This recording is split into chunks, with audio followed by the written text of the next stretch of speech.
Assalamu alaikum, dear students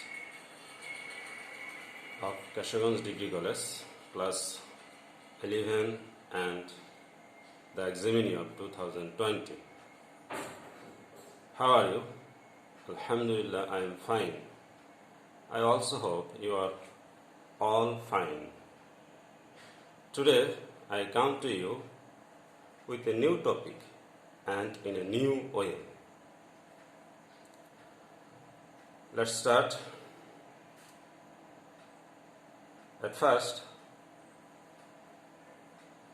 I changed my language for a proper understanding. You should watch and listen the video and jot down the rules and definitions. So,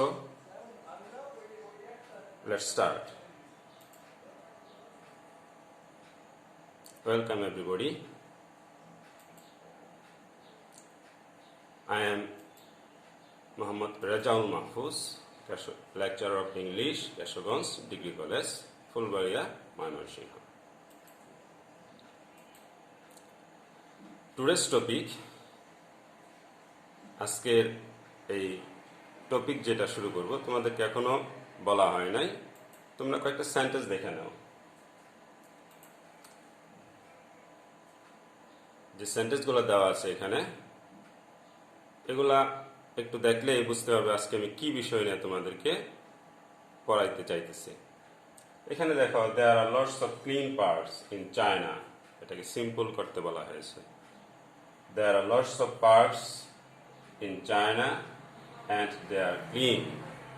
তাহলে এটা কি ধরনের sentence?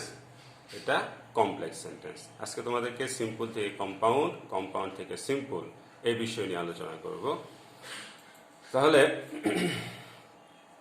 এখানে আরো কয়েকটা sentence আছে। I went to the garden and saw a red rose. Compound করতে বলা হয়েছে। এর আনসার দেওয়া আছে in spite of, এটার আনসারটা আগে চলে আসছে।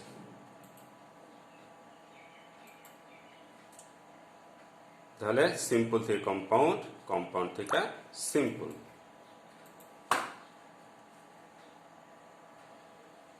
ট্রান্সফরমেশন সেন্টেন্স একটা ইন্টারেস্টিং বিষয়। এটা সেন্টেন্সে পরিবর্তন না ঘটিয়ে, অর্থের কোনো পরিবর্তন না ঘটিয়ে এই সিম্পল থেকে কমপ্লেক্স, কম্পাউন্ড থেকে সিম্পল এগুলা করা হয়। যেমন যদি বলো you should work hard and shine in life, এটাকে যদি সিম্পল করি work hard and shine in life, তাহলে কথা কিন্তু একটাই থাকে, কিন্তু সেন্টেন্সের ধরন, সেন্টেন্সের গঠনটা চেঞ্জ হয়। তাহলে তোমাদের লার্নিং আউটকামটা হইতেছে আজকের এই ক্লাসের ক্লাস শেষে আমি যেটা মনে করি তোমাদের যে এবিলিটিটা হবে সেটা হইতেছে সিম্পল, কমপ্লেক্স, কম্পাউন্ড সম্পর্কে একটা ধারণা হবে, এবং সিম্পল থেকে কম্পাউন্ড, কম্পাউন্ড থেকে সিম্পল এগুলো তোমরা চেঞ্জ করতে পারবে। এখন এই পরিবর্তন করার আগে, সিম্পল, কমপ্লেক্স, কম্পাউন্ড এগুলো পরিবর্তন করার আগে তোমাকে জানতে হবে সিম্পল সেন্টেন্স কাকে বলে, কমপ্লেক্স সেন্টেন্স কাকে বলে, কম্পাউন্ড সেন্টেন্স কাকে বলে। এটা না জানলে শুধু রুল মুখস্থ করে পরিবর্তন করলে কিন্তু বেশি দিন মনে থাকবে না, রুল দেখবা যাবার কয়েকদিন পরে ভুলে গেছো। এই জন্য আগে তোমাকে কি করতে হবে, সিম্পল সেন্টেন্সের গঠন, কমপ্লেক্স সেন্টেন্সের গঠন, কম্পাউন্ড সেন্টেন্সের গঠন তোমাকে আগে বুঝতে হবে। তারপর দেখবা যে নিজেই তুমি সিম্পল সেন্টেন্স কিভাবে গঠন করতে হয়, কমপ্লেক্স সেন্টেন্স কিভাবে গঠন বানাতে পারতেছ। তাহলে সিম্পল সেন্টেন্সের গঠনটা আগে দেখি। সিম্পল সেন্টেন্সটা হইতেছে এটা যে সেন্টেন্সে একটি সাবজেক্ট থাকে এবং একটি ফাইনিট ভার্ব থাকে। এই সেন্টেন্সে একটি সাবজেক্ট থাকবে এবং একটি ফাইনিট ভার্ব থাকবে। ফাইনিটের মূল ভার্ব থাকবে যেটা ক্রিয়া সম্পাদন, কাজ সম্পাদন করতে পারে সেন্টেন্সের। এখানে দেখে একটু উদাহরণ দিচ্ছি, হি প্লেইজ ক্রিকেট। এখানে ফাইনিট ভার্বটা হচ্ছে প্লেইজ। এই প্লেইজ দ্বারা কিন্তু সেন্টেন্সের অর্থ প্রকাশ করতে পারতেছে। এর জন্য প্লেইজটা কি ফাইনিট ভার্ব এবং এটা সিম্পল সেন্টেন্স। পরবর্তীতে দেখো কমপ্লেক্স সেন্টেন্স। যে সেন্টেন্সে কি থাকবে, একটি মাত্র প্রিন্সিপাল ক্লজ এবং এক বা একাধিক সাবঅর্ডিনেট ক্লজ। তাহলে তোমাকে এখানে জানতে হবে যে প্রিন্সিপাল ক্লজ, সাবঅর্ডিনেট ক্লজ অর্থাৎ ক্লজ সম্পর্কে তোমাকে ধারণা রাখতে হবে। ক্লজ কি, এটা আজকে আমার বিষয় না, তবু একটু আলোচনা করতেছি। ক্লজটা হচ্ছে, সেন্টেন্সটা হচ্ছে বাক্য এবং ক্লজটা হচ্ছে বাক্যের একটা অংশ। প্রত্যেকটা ক্লজেই একটা কি ফাইনিট ভার্ব থাকবে, সাবজেক্ট থাকতেও পারে, নাও থাকতে পারে। তাহলে ক্লজে অবশ্যই একটা ফাইনিট ভার্ব থাকতে হবে। তাহলে কমপ্লেক্স সেন্টেন্সে একটি মাত্র প্রিন্সিপাল ক্লজ। প্রিন্সিপাল ক্লজ মানে মূল প্রধান যেটা বাক্যাংশ। এখানে উদাহরণে দেখো একটা আছে, I know what he thinks. এখানে প্রিন্সিপাল ক্লজ কোনটা? I know. আর হোয়াট হি থিংসটা হইতেছে সাবঅর্ডিনেট ক্লজ। তাহলে প্রিন্সিপাল ক্লজে প্রিন্সিপাল ক্লজটা কি? আই নো, অ্যান্ড সাবঅর্ডিনেট ক্লজটা কি? What he thinks. তাহলে তোমাকে কি করতে হবে? কমপ্লেক্স সেন্টেন্স গঠন করতে হলে এটা সংজ্ঞাটা কি হচ্ছে? একটা প্রিন্সিপাল ক্লজ থাকবে এবং এক বা একাধিক সাবঅর্ডিনেট ক্লজ থাকতে পারে। তারপর যাও কম্পাউন্ড সেন্টেন্স। কম্পাউন্ড সেন্টেন্সে একাধিক প্রিন্সিপাল ক্লজ থাকে। একাধিক অর্থাৎ যে কয়েকটা ক্লজ থাকবে সবগুলাই কি প্রিন্সিপাল ক্লজ। এগুলা যুক্ত থাকবে কয়েকটি কনজাংশন দ্বারা। এখানে দেওয়া আছে ব্র্যাকেটে, and, but, or, not only, but also, either or, neither nor. তাহলে কম্পাউন্ড সেন্টেন্স দুটোটাই কিন্তু প্রিন্সিপাল ক্লজ, দুটোটাই কি প্রিন্সিপাল ক্লজ।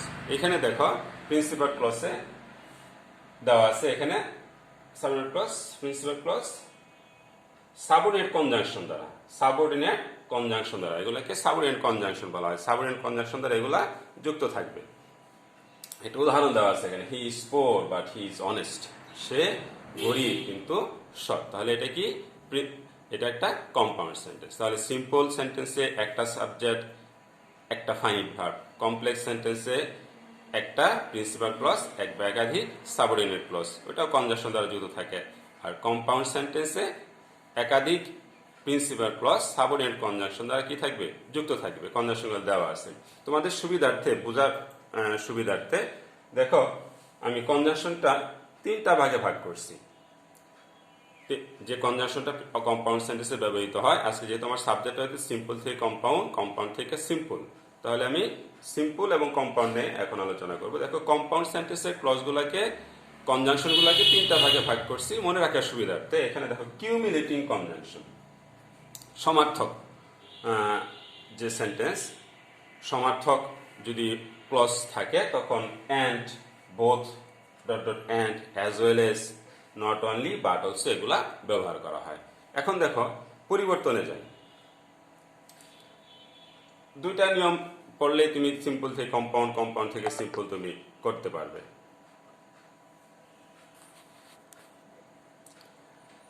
দেখো এখানে বলা আছে যদি টু প্লাস ভার্ব থাকে, টু প্লাস ভার্ব থাকে, টু প্লাস ভার্ব এবং অথবা ফর দ্বারাও যদি উদ্দেশ্য বোঝায়, তখন তুমি এটাকে ইম্পারেটিভ সেন্টেন্সের মতো সাজাবে। যদি উদ্দেশ্য বোঝায়, টু প্লাস ভার্ব থাকে এবং ফর থাকে, উদ্দেশ্য বোঝায়, ইম্পারেটিভ সেন্টেন্সের মতো সাজাবে। তাহলে কি হবে? দেখো, you must work hard in order to succeed. তোমাকে অবশ্যই কাজ করতে হবে যদি তুমি সফল হইতে চাও। তাহলে এখানে দেখো উদ্দেশ্য বোঝাইছি কিন্তু, টু সাকসিড, সফল হওয়ার জন্য। তাহলে তুমি কি করবা? এটাকে ইম্পারেটিভ সেন্টেন্স। ইম্পারেটিভ সেন্টেন্স প্রথমে মূল ভার্ব বসে, ওয়ার্ক হার্ড। দেখো প্রথম সাবজেক্ট, অক্সিলারি ভার্ব, এগুলো বাদ যায়, প্রথমে মূল ভার্ব। তাহলে ওয়ার্ক হার্ড, বাকি পরেরটুক দুইভাবে করা যায়, সাকসিড ইন লাইফ, অথবা তুমি you will succeed, subject auxiliary verb বসায় তুমি বসাইতে পারো। পরবর্তী আরেকটা সেন্টেন্স দেখো, আরেকটা নিয়ম এখানে আছে যে by plus verb plus ING. অর্থাৎ যদি ওই আগের মতো না থাকে, যদি এরকম থাকে বাই পরে ভার্বের সাথে আইএনজি আছে, অথবা প্রথমেই ভার্বের সাথে আইএনজি আছে, তাহলে সেটাকে অ্যাসার্টিভ সেন্টেন্স করবা। অ্যাসার্টিভ সেন্টেন্স কিভাবে সাজাইতে হয়? তাহলে দেখো যে by eating a balance diet we can be healthy. We প্রথমে সাবজেক্ট বসাইতে হবে। প্রথমে সাবজেক্ট কি? ওই পরবর্তী সাবজেক্টটাকে প্রথমে নিয়ে আসো, উই। তারপর ভার্ব, ওই ইটিং জিরানটাকে মূল ভার্ব, ফাইনিট ভার্বে পরিণত করো, eat a balance diet. We eat a balance diet and we can be healthy. বাকিটুক ঠিক থাকবে। যেহেতু এখানে দেখো অ্যান্ড বসাইছি কেন? সমার্থক। আগেই বলছি যে কিউমুলেটিং কনজাংশন যদি সমার্থক হয়, দেখো সমার্থক কিভাবে বুঝবা? Eating balance diet we can be healthy. যদি সুষম খাবার খাই তাহলে আমরা কি স্বাস্থ্যবান থাকবো। তাহলে সমার্থক, কিন্তু সুষম খাবার খাইলে স্বাস্থ্যবান হব, এটা একটা সমার্থক জিনিস। সংযোগ কনজাংশনের জন্য বসাইতে হয়। কি বসাইছে? হ্যাঁ, আগেরটাও কিন্তু সমার্থকই বুঝাইছে, উদ্দেশ্য সমার্থক হয়েছে, কিন্তু ওই জন্য কি বসাইছি? অ্যান্ড বসাইছি। এখানে দেখো কি অ্যান্ড বসানো হয়েছে, কেন কি সমার্থক, যদি এরকম সমার্থক বোঝায় তখন মাঝখানে কি বসাবা, conjunction and, cumulative conjunction and বসাবা। পরবর্তী দেখো আরেক প্রকার কনজাংশন এখানে আছে অ্যাডভার্সেটিভ। অ্যাডভার্সেটিভ বৈপরীত্যমূলক, মানে বিপরীত যদি বোঝায়, ক্লজগুলো যদি বিপরীত থাকে, আগেরটা যেমন সমার্থক ছিল এখন কি বিপরীত, যদি বিপরীত থাকে দেখো তখন বাট, স্টিল, ইট, ইয়েট এগুলো বসানো হয়। যেমন যেমন এগুলো যদি থাকে তাহলে কি বসাবা, ইনস্পাইট অফ দ্বারা শুরু করবে সেন্টেন্স, ইনস্পাইট অফ। যেমন they are strong but they have been defeated. They are strong, তারা শক্তিশালী ছিল, শক্তিশালী থাকা সত্ত্বেও দেখো কি হয়েছে, দে হ্যাভ বিন ডিফিটেড, তারা পরাজিত। বিপরীত কিন্তু, শক্তিশালী থাকার কারণে সমার্থক হইতে কি জয়লাভ করছি, কিন্তু এটা কি হয়েছে, পরাজিত হয়েছে। তাহলে বিপরীত শব্দ, তাহলে প্রথমেই ইনস্পাইট অফ বসাইছি, ইনস্পাইট অফ। তারপরে কি এখানে সাবজেক্ট কিন্তু উঠে যাবে। তারপরে তুমি দুইটা ভাবে করা যায়, যদি সাবজেক্ট থাকে সাবজেক্টে তুমি পজিটিভ কেস করতে পারো, যেমন দেয়ার, দে আছে দেয়ার, তারপরে কিন্তু নাউন বসবে, পজিটিভ কেসের পরে কি বসে, নাউন বসে। নাউন এখানে কি স্ট্রং, এটা কিন্তু অ্যাডজেক্টিভ, এটা নাউন কি স্ট্রেংথ, স্ট্রেংথ। তাহলে ইনস্পাইট অফ দেয়ার স্ট্রেংথ, তারপরে পার্ট তো উঠেই যাবে কনজাংশন, তারপর বাকিটুকু যা আছে তাই। অথবা ইনস্পাইট অফ পরে ভাবের সাথে আইএনজি বসাই দিতে পারো, আর এর সাথে আইএনজি করলে কি হয়, বিং, ইনস্পাইট অফ বিং। তারপরে এখানে বিং এর পরে অ্যাডজেক্টিভ বসে, এখানে আর স্ট্রেংথ বসানোর দরকার নাই, স্ট্রং বসাইলেই হবে, যেটা আছে ওইটাই বসাইলেই হবে, যেটা তোমার কাছে সহজ লাগে। In spite of being strong they have been defeated, conjunction উঠে যাবে কিন্তু। পরবর্তী দেখো আরেকটা সেন্টেন্স এখানে দিচ্ছি, এখানে প্রথমে আছে কিন্তু সিম্পল সেন্টেন্স, এটাকে এখন কমপ্লেক্স সেন্টেন্সে, কম্পাউন্ড সেন্টেন্সে যদি সাজায়, in spite of my annoyance I kept quiet. আমার অ্যানয়েন্স বিরক্ত বোধ সত্ত্বেও আমি নীরব ছিলাম। দেখো কিন্তু এটা কিন্তু বিপরীত বুঝাইছে, বিরক্ত হওয়ার কারণে নীরব থাকার কথা না, কিন্তু বিপরীত। তাহলে এখানে কি করতে হবে, প্রথমে সাবজেক্ট ইনস্পাইট অফ, এটা সাবজেক্ট বসাইতে হবে, সাবজেক্টটা কি মায়ের সাবজেক্টিভ কেস আই, তারপরে কি ভার্ব বসাইতে হবে। এখন দেখো এখানে একটা জিনিস, অ্যানয়েন্স, অ্যানয় বিরক্ত করা, এখানে কিন্তু পেসিভ করা হয়েছে। কারণ কি দেখো, আমি বিরক্ত করেছিলাম না, আমি বিরক্ত হয়েছিলাম, তাহলে পেসিভ, পেসিভ করলে কি আই, তারপর অক্সিলারি ভার্ব। এখন কোন টেন্স, পরবর্তী টেন্সটা দেখো, পরবর্তী ভার্বের ক্যাপ্ট পাস্ট টেন্স আছে, তাহলে তোমাকে পাস্ট ইন্ডিপেন্ডেন্ট টেন্সের ভয়েসই করতে হবে। এখানে যদি প্রেজেন্ট টেন্স করো বা অন্য টেন্স করো কিন্তু হবে না, তাহলে এই জিনিসটা খেয়াল রাখতে হবে, পরবর্তী ভার্বটা কোন টেন্সে আছে ওই টেন্সে সাজাইতে হবে তোমাকে। তাহলে কি আছে, পাস্ট টেন্স, তাহলে আই ওয়াজ অ্যানয়েড, এই জিনিসটা খেয়াল করতে হবে যে অ্যাক্টিভ না পেসিভ। অ্যানয়েন্স, আমাকে কিন্তু বিরক্ত করা হয়েছিল, এর জন্য কি পেসিভ করছি, আই ওয়াজ অ্যানয়েড। তারপরে কি বিপরীত বুঝাইছে, এই জন্য কি বসাইছি, বাট অথবা স্টিলও বসে, ইয়েতো বসে, বাট অথবা স্টিল আই কেপ্ট কোয়াইট। পরবর্তী সব ঠিকই আছে কনজাংশন। পরে দেখো আরেক প্রকার কনজাংশন, অল্টারনেটিভ কনজাংশন। মানে এটা তো অল্টারনেটিভ, এটা না হলে ওইটা হয়, মানে এটাকে বলা হয় অর অথবা ইদার অর, নিদার নর, এগুলো দ্বারা তোমাকে এখানে ব্যবহার করতে হয়। অল্টারনেটিভ কনজাংশনে দেখো সেন্টেন্স এখানে আছে, যদি উইদাউট প্লাস ভার্বের সাথে আইএনজি থাকে, উইদাউট প্লাস ভার্বের সাথে আইএনজি যদি থাকে, এই অল্টারনেটিভ কনজাংশন ব্যবহার করতে হবে। তারপরে এখানে ইম্পারেটিভ সেন্টেন্স সাজাইতে হবে, যেমন ওই যে প্রথম যে নিয়মটা বলছি কিউমুলেটিভ, ওই কনজাংশনের মতো এখানে ইম্পারেটিভ সেন্টেন্স সাজাইতে হবে। প্রথম যে সেন্টেন্সটা বলছিলাম, প্রথম যে নিয়মটা ছিল ওই অনুসারেই তোমাকে এটা ইম্পারেটিভ করতে হবে। যদি অল্টারনেটিভ কনজাংশনগুলো থাকে, অল্টারনেটিভ থাকে, তখন এগুলা মতো সাজাইতে হবে। যেমন কি without reading hard you can not pass, পড়াশোনা ছাড়া তুমি কি পরীক্ষায় পাস করতে পারবে না। দেখো এখানে কি করছি, প্রথমে এখানে অল্টারনেটিভ, এটা ছাড়া ওইটা হবে না। যেমন পড়াশোনা যদি না করো তাহলে ক্যান নট পাস, তাহলে অল্টারনেটিভ বুঝবা তুমি, এটা ছাড়া ওইটা হবে না, এরকম যদি বোঝায় তখন অল্টারনেটিভ কনজাংশনগুলো বসাবা এবং ইম্পারেটিভ সেন্টেন্স করবা। যেমন রিডিং হার্ড, এটা ইম্পারেটিভ, প্রথমে মূল ভার্ব বসে, রিডিং এটাকে মূল ভার্ব বসাও, রিড হার্ড, তারপরে কি কনজাংশন বসাবা, অর, অল্টারনেটিভ কনজাংশনগুলো যেগুলো আছে, or, otherwise, you can not pass. যখন পরবর্তী সেন্টেন্স দেখো লাভ আদার্স, এখানে দেখো এটা আগে আছে কি কম্পাউন্ড সেন্টেন্স আছে, এটাকে তুমি সিম্পল করবা। সিম্পল যদি করো তাহলে কি love others or you will not be loved by them, এখানে প্রথমে উইদাউট বসাবা, অল্টারনেটিভ কনজাংশন যেহেতু আছে, তাহলে উইদাউট, পরে ভার্বের সাথে আইএনজি, উইদাউট লাভিং আদার্স, পরে বাকিটুকু থাকবে, শুধু শুধু কনজাংশনগুলো উঠা যাবে। হ্যাঁ, এই কয়েকটা নিয়ম যদি তুমি খেয়াল করো তাহলে তুমি সিম্পল থেকে কম্পাউন্ড, কম্পাউন্ড থেকে সিম্পল তুমি করতে পারবে। এখন দেখো, তুমি নিজে নিজেকে প্রশ্ন ইভালুয়েশন যে ক্লাসটা আজকে মূল্যায়ন, তুমি নিজেকে অ্যাসেস করো, মূল্যায়ন করতে, তাহলে তুমি কিভাবে কি পড়লা, ক্লাস থেকে কি শিখলাম, নিজেকে মূল্যায়ন করতে হলে তোমাকে কয়েকটা প্রশ্ন করবা, নিজে নিজে মনে মনে প্রশ্ন করবা অথবা খাতায় লেখা প্রশ্ন করতে পারো। হোয়াট ইজ দ্য ডিফারেন্স এমন সিম্পল, কমপ্লেক্স, কম্পাউন্ড? আসলে ক্লাস থেকে কি তুমি শিখলা, কি জানলা, তাহলে তুমি নিজেকে মূল্যায়ন করতে পারো এভাবে প্রশ্ন করে যে সিম্পল সেন্টেন্স কাকে বলে, কমপ্লেক্স সেন্টেন্স এবং এর ডিফারেন্সিয়েস। সিম্পল থেকে কম্পাউন্ডের ডিফারেন্সটা কি, কম্পাউন্ড সেন্টেন্সের ডিফারেন্সটা কি, এটা তুমি নিজে নিজেকে প্রশ্ন করবা অথবা লেখো।